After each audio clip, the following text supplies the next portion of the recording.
kita adjust kerusi. Okay. Debah ya ada pemegang. Bersih debah ya. Okay. Tarik atas. Tarik, tolak. Tarik. Tolak ke depan. Tarik. Kaki ke kanan. Okey. Sampai di bawah clutch nak. Coba tekan clutch. Pakai hujung kaki. Tekan sampai habis. Tekan kuat-kuat sampai habis. Tekan kuat-kuat. Okey, tekan lagi. Jauh sih rasa.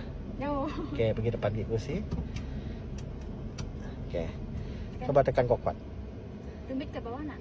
Tekan je tu. Dapat tak? Dapat. Okey, adjust tempat sandar. Ada kursi, ada tempat adjust sudah tak. Sudah nang kita. Dia cepat tak punya tepi tak. Nampak ke? Tarik atas, adjust. Adjust atas. Adjust depan sikit. Selesa sih. Untuk nak. Ataupun ke belakangnya. Okey. Macam okey. Coba pegang steering 93, okey. Boleh ha? Okey, cermin sisi.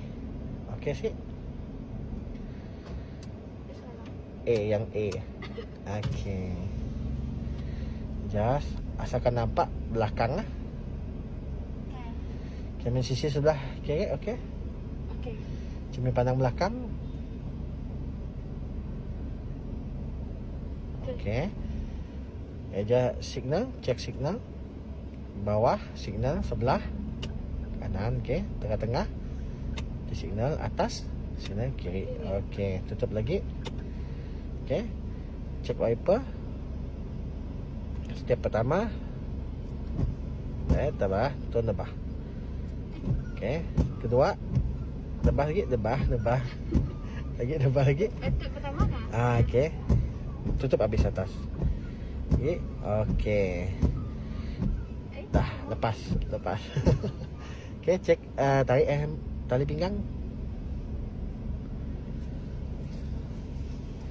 Kesalahan paling besar apabila si pakai tali pinggang. Okey.